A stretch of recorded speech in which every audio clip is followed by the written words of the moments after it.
Baik, dia kata dan telah mengeluarkan oleh Al-Hakim, dan telah mengeluarkan oleh Al-Hakim. Ya. Tapi bila kita baca hadis yang macam ni ataupun kita bincang macam ni, mungkin setengah orang perempuan dia kata, ustaz, tak, oh yang disebut dalam kitab tu saya buat belaka. Tak, saya taat kepada suami saya masuk, saya belaka ya. Suami saya tak ada buat benda pun. Kalaulah kita ni orang puan, kita ni maksudnya orang perempuan, isteri, Allah Ta'ala uji kita dengan suami yang macam tu, kan? Tak, kita ingatkan molek dah, tapi nak guna suami kita tak molek, kita jeruh lah, habis jeruh dah, buat belaka dah, hak tu buat, hak ni buat, ya, makan minum pun kita cari, sehingga nafkah pun sayalah hak jual nasi lemaknya, kan? Takdirnya suami boleh macam tu, kita kata berdoa sajalah kepada Allah, lepas tu minta Allah Ta'ala ubah, ya. Mungkin Allah Ta'ala nak besarkan pahala kita, ya, nak besarkan pahala kita. Dia nak beri pahala ni macam-macam. Saja-saja nak beri gitu payah. Enggak, orang puan ni barangkali mungkin dia tak ada kerja buat apa benda sangat. Lepas tu dia nak beri pahalanya dengan cara ikut suami, bukan ikut suami. Maknanya suami tu buat pasal, suami tu ada masalah, ya, tapi kita boleh atasi belaka, kita yang buat belaka untuk anak, untuk keluarga kita sabar di situ, maka besar pahala dia, ya, besar pahala. Jadi tapi janganlah orang panggil balas pula. Balas macam mana? Dahlah suami buat jahat kepada kita buat jahat pula kepada suami kita. Tak apa ustaz, baru kosong-kosong, seri baru. Tak, bukan gitu. Bukan gitu. Hak dia buat jahat kepada kita tu, kita sabar, kita ampun, ataupun kita minta kepada Allah Ta'ala lah. Minta kepada Allah Ta'ala. Tapi bahagian kita sendiri terhadap suami kita cuba buat baik, buat comel, buat molek. Dan telah mengeluarkan oleh Al-Hakim bahawa sungguhnya seorang perempuan berkata ia bagi Nabi sallallahu alaihi wasallam. Seorang perempuan dia kata kepada Nabi bahawa sesungguhnya anak mamakku, si Anu namanya, ibunya meminang ia akan daku. Maka khabarkan olehmu akan daku apa hak suaminya atas isterinya. Maka jikalau ada suatu yang kuasa aku mengerjakan dia, nescaya hendaklah aku berkahwin akan dia. Ni bahasa zaman hang tua lah. Bahasa zaman hang tua tu, bahasa zaman Piramli. Bahawa sungguhnya dia kata anak mamakku. Kita kalau zaman kita mamak ni maknanya, ya, India Muslim tu lah, mamak, ya, kedai mamak. Anak mamakku ni mungkin maksud dia orang panggil anak penakang lah, anak saudara, ya, anak saudara. Si Anu namanya, disebutlah namanya, ibunya meminang ia akan daku. Maknanya mungkin daripada kalangan keluarga jugalah, sama ada anak saudara ataupun sepupu-sepapa begitu, keluarga. Jadi mak dia pinang anak dia tu akan daku. Daripada kalangan keluarga juga. Orang perempuan tu kata kepada Nabi. Maknanya dengan kata lain, aku ni sudah dipinang. Orang perempuan tu kata, aku ni sudah dipinang. Maka khabarkan olehmu akan daku, tolong wayaklah kepada aku ni apa-apa hak suaminya atas isterinya. Ya. Tolong beritahu kepada aku hak suami atas isteri. Hak suami atas isteri, apa maksud dia? Hak suami ni, hak suami boleh, atas isteri yang kena buat. Maknanya tanggungjawab suami, tanggungjawab isteri kepada suami. Itu bahasa dia, kena faham tu. Apa-apa hak suami atas isteri. Atas isteri maksudnya tanggungjawab isteri kepada suami. Jadi bila kahwin itu, bila dah pinang nak kahwin, apa tanggungjawab isteri kepada suami? Gitu. Apa tanggungjawab isteri kepada suami? Maka jikalau ada suatu yang kuasa aku mengerjakan dia, nescaya hendaklah aku berkahwin akan dia. Jadi aku nak tahu apa benda yang kalau aku ni berkahwin, orang puang ni kena buat apa benda tanggungjawab dia kepada suami. Gitu. Lepas tu tengok kalau aku boleh buat, aku nak kahwinlah dengan dia. Terimalah lamaran dia tu. Apa jawab Nabi? Maka bersabda Nabi SAW, setengah daripadanya itu, ya, setengah tu bukan makna 1/2 dah, sebahagian banyak tanggungjawab tu. Tapi daripada banyak-banyak tu, antaranya dia kata, jikalau mengalir 2 lubang hidungnya akan darah. Nah, lubang hidung tak mengalir, tapi darah lah mengalirnya. Ya, bahasa lama dia kata, jika mengalir 2 lubang hidung. Buana pula ustaz. Lubang hidung pun mengalir tak? Lubang hidung tak mengalir, darah mengalir kan. Akan darah mengalir atau nanah, maka menjilat ia, perempuan itu akan darah ataupun nanah tu dengan lidahnya. Ya. Jilat dengan lidah. Tergamak ke? Tak tergamak. Kita ambil tisu lah kan. Ambil tisu, ambil kain, ambil tuala, lap lah. Tapi Nabi kata, kalau jilat dengan lidah, sungguhnya belum lagi mendatangkan ia akan hak suaminya. Gitu. Tapi taklah makna Nabi suruh pergi jilat gitu, bukan. Ya. Ambillah tuala, ambillah kain, ambillah sapu tangan, ya. Ni bila hidung suami darah, tak? Lepas tu dia kata mana? Warna darah tu abang, tak? Ambillah kain tu. Ya. Saya nak tengok cerita TV ni sedap ni. Dia tengok cerita TV je. Pukul 5, pukul 5.30, pukul 6. Ya. Lepas tu hak suami dia, ya, dia suka ambil sendiri. Ya. Mana kita lah dia ambilnya. Terus kesak. Ya. Nabi kata kalau jilat sekali pun dia kata, ya, tak lagi dia kata, tak mendatangkan lagi hak suami. Dan jikalau patuh bagi seorang manusia, bahawa sujud ia bagi seorang manusia, jika ada patut bagi seorang manusia, bahawa sujud ia bagi seorang manusia, kita kata haram, berdosa. Orang sujud kepada orang, makhluk sujud kepada makhluk tak boleh. Ya. Jangan terikut-ikut dengan cerita Hindustan tu. Ya, pada cerita Hindustan, ya, yang balah gitu gini ke apa gitu. Lepas tu bila nak baik, ya, hak puang ni macam pergi sujud, sentuh kaki tok laki dia ke, ayah dia ke, ya. Tu tak boleh. Tak boleh manusia sujud kepada manusia. Tapi Nabi kata, kalaulah boleh seorang manusia tu sujud kepada manusia, nescaya aku suruh akan perempuan bahawa sujud ia bagi suaminya apabila masuk ia atas isterinya.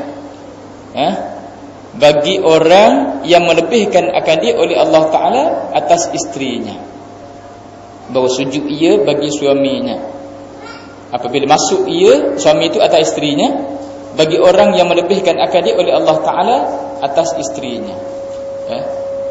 Jadi maksudnya kita kata tak boleh manusia ni sujud kepada manusia, tapi maksudnya kena taat lah, ya. Sahabat-sahabat Nabi pun pernah tanya kepada Nabi, ya, mana kalau nak selawat salam kepada Nabi ni macam mana, ya, ataupun nak hormat kepada Nabi ni macam mana.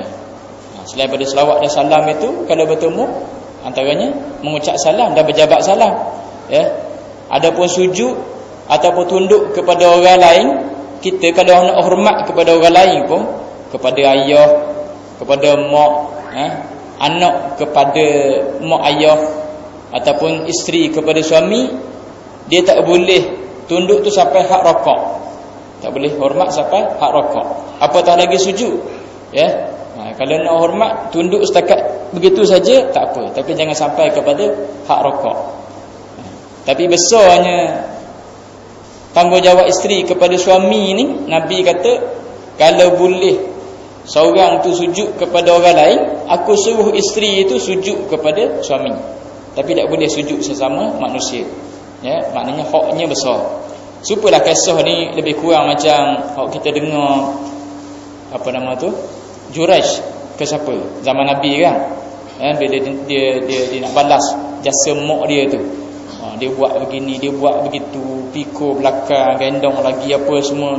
Itu pun Nabi kata tak boleh balas lagi jasa mak tu, ya. Kira hak buat tu molek dah, baik dah, comel dah, tapi nak kira balas betul-betul tak sama lagi. Tak sama lagi. Hak ni pun lebih kurang macam tu lah juga.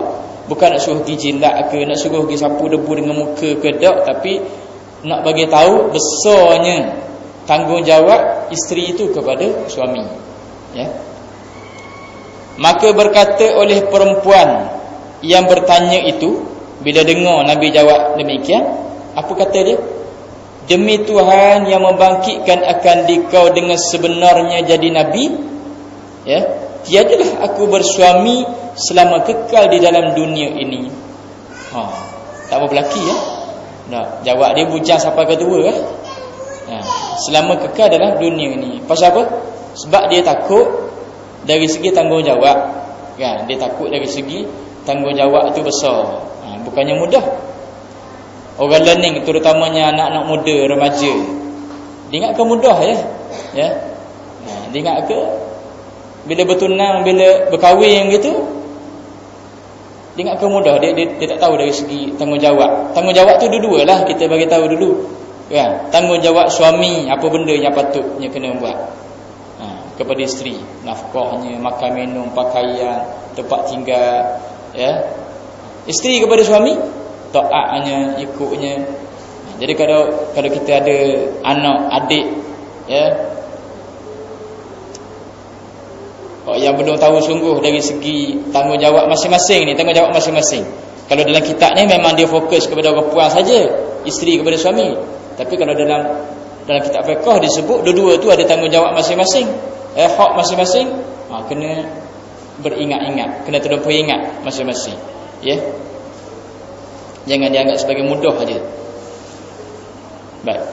Dan sungguhnya telah diceritakan daripada Rasulullah sallallahu alaihi wasallam bahawa sungguhnya ia tak kala datang ke Madinah. Nabi, bila Nabi sampai ke Madinah, keluar ia kepada suatu jenazah. Maka melihat ia, Nabi, akan beberapa perempuan mengiring akan jenazah. Maka bersabda ia, Nabi, bagi sekalian mereka itu orang perempuan, adakah kamu menanggung serta sama-sama dengan orang yang menanggung? Maka sembah kami sekalian, orang perempuan kata, tiada. Bawa sekali ke jenazah tu, ya, tolong bawa, tolong pikul apa ke? Orang perempuan kata tak. Maka bersabda ia, Nabi kata, adakah kamu sembahyang serta orang yang menyembahyang akan dia? Kamu pun sembahyang jenazah juga ke? Macam orang lain sembahyang jenazah atas mayat ni? Maka sembah kami sekalian, tidak, ya. Maka bersabda Rasulullah sallallahu alaihi wasallam bagi sekaliannya, dia kata, balik oleh kamu sekaliannya, balik oleh kamu sekaliannya, ya. Tiada ada di ziarah dan tiada ada pahala, dan tiada ada di ziarah dan tiada ada pahala. Maka sekalian mereka itu perempuan, disuruh mereka itu dengan tetap di dalam segala rumah mereka itu, ya. Kerana apa? Pasal apa dia kata kerana suruh tetap dalam rumah tu? Kerana mengkhidmatkan bagi segala suami mereka itu, ya. Kalau tengok dalam kitab ni, dia buat perenggang dia, nak asing kan? Asing itu. Tapi kalau dalam kitab Jawi, straight je tak? Dalam kitab Jawi straight je. Dalam kitab Rumi ni, dengan tetap dalam segala rumah itu, titik. Lepas tu dia buat ayat baru, kerana mengkhidmatkan bagi segala suami mereka itu, nescaya menyamai akan demikian itu daripada mereka itu sekalian taat dan ibadat bagi segala lelaki. Sebenarnya ayat ini dia sambung daripada ayat yang atas itu, sambung. Jadi kalau kitab Jawi itu betul dah, dia straight gitu je. Kitab Rumi ni dia buat asing, macam ke cerita lain pula. Jadi bila orang perempuan dia iring jenazah, Nabi tanya, kamu ni bawa jenazah juga ke? Orang perempuan kata tak, ya. Bukannya bawa jenazah tu, sebab waktu kamu bawa jenazah tu ada dah. Lagipun dia tu orang panggil fardu kifayah. Fardu kifayah. Bila fardu kifayah, ada orang lelaki tolong buat, nak mu orang puan tak payah. Itu orang panggil fardu kifayah. Jadi orang lain tolong buat, kita tak payah. Lepas tu ada semayang ke tak? Orang puan ni kata tak juga, sebab ada dah orang lelaki tolong buat. Apa Nabi kata? Kalau begitu, ya, tiada ada di ziarah jenazah tu, tak payah ziarah. dan tidak ada pahala. Maksudnya hak yang mau duduk di rumah tolong khidmat kepada suami itu dia kata apa? Nescaya menyamai akan yang demikian itu daripada mereka itu sekalian taat dan ibadah bagi segala lelaki. Jadi serupa juga. Kita duduk rumah ni bagi orang puan, kita layan suami, kita buat kerja rumah kita tolong masak, kita tolong basuh pinggan, tolong kemah, tolong layan anak, apa semua ni dia kata dari segi pahala sama juga macam ke orang lelaki tolong urus jenazah tu tadi. Bukan maknanya kita kata dah lagi ziarah kau sakit dah, bukan. Dah. Jadi nak bagi tahu bahawa pahala yang kita buat dalam rumah ni saja pun sebenarnya sama juga. Jadi mungkin kita nampak jenis ibadat ni tolong sembahyang jenazah, tolong kapan jenazah, tolong akad jenazah, nampak dah macam gak ada pahala. Tak? Lepas tu hak duduk dalam rumah ni, hak bersih, hak kemah, jaga anak, buat susu, basuh gitu gini, kita tak nampak benda tu ada pahala. Maka Nabi kata hak tu pun sama juga macam orang lelaki buat. Hak orang lelaki buat tu ada pahala, hak orang puan buat macam tu pun ada pahala juga, dia kata. Itu maksud Nabi bagi tahu. Supaya kita ni tak rasa letih, tak rasa lengah. Tiap-tiap hari kena basuh pinggang, lepas pinggang. Basuh semua pinggang tiap-tiap hari. Sakit pinggang. Sakit pinggang. Tadi pinggang bulat, ni pinggang besar.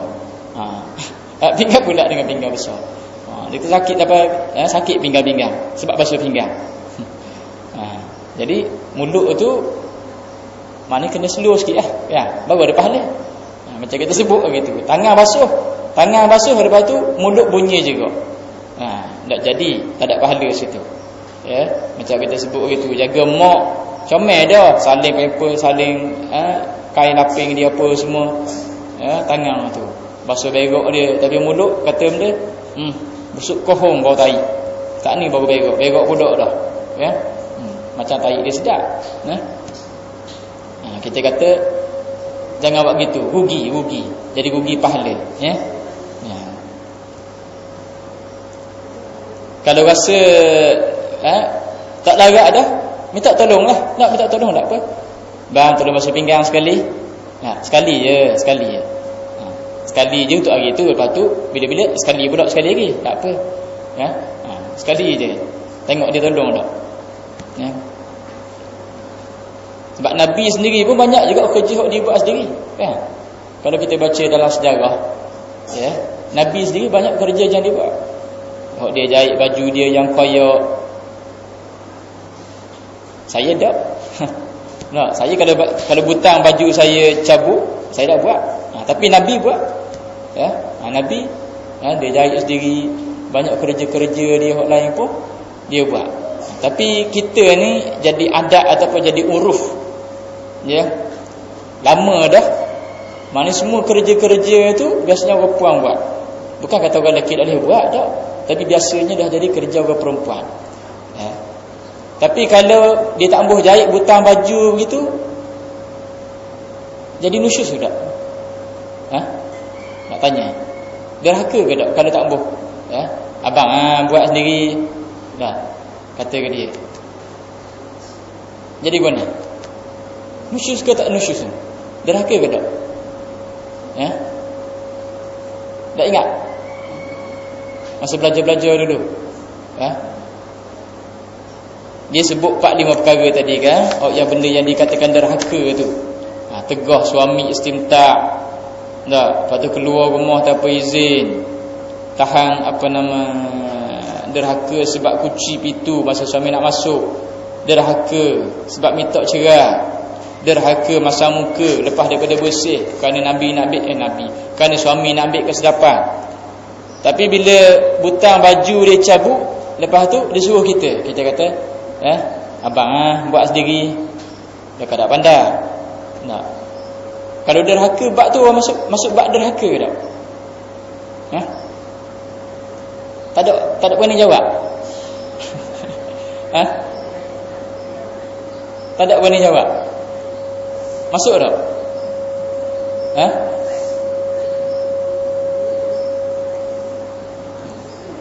Tak ingat? Ya? Ya? Pasal apa masuk?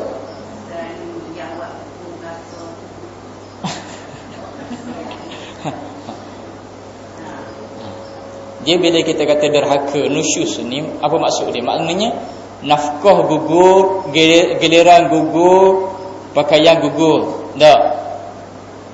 Kalau benda tu, wallahu a'lam, barangkali dia tak sampai orang panggil ke peringkat nusyus. Nusyus dengan makna derhaka. Sebab bila kita kata nusyus ni, maknanya derhaka, dia jadi berdosa di situ. Ya? Tapi kalau dalam bab tu, tak. Itu mungkin wallahu a'lam, orang panggil dalam bentuk nak jaga keharmonian rumah tangga sajalah, bentuk keharmonian. Tapi kalau benda tu siapa bolehnya jadi sebab untuk balah, sehingga jadi sebab untuk balah, tu lainlah. Kalau kita sebut gitu, abang sendiri buat mudah je kan. Dia pun tak ada benda, dia pun tak ambil jarum, ambil benang, lepas tu jahit, tak ada hal. Kalau tak ada masalah. Tapi kalau dengan sebab benda yang sikit macam tu sampai boleh jadi perang besar, kan? Sampai jadi perang besar, kita kata hak tu buatlah. Tapi hukum asalnya tidak, dia tidak menjadi nusyus namanya. Sebab bila kata-kata nusyus maknanya dia benda. Maknanya bila derhaka ni malaikat laknat, lepas tu gugur nafkah. Ya, takkan kerana satu butang gugur nafkah tak? Tapi hak tadi tu yang disebut istimta', suami nak ambil kesedapan hak daripada tubuh kita ni, hak tu tak boleh. Ya. Tak boleh bersilat dengan tok lelaki kita. Haid. Tak? Haid. Haid. Ya, tak boleh kata. Okey, dia kata mana tadi?